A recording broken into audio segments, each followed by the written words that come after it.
மலையில மேகாட்டு கோவிலில கதை ஒன்று நடக்குதம்மா.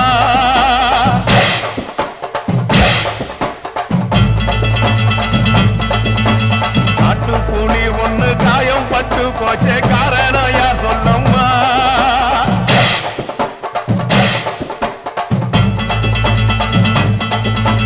சாத்தாவோடு கையில் சத்தம் முழங்கிட தாயணி பொங்கிடம்மா.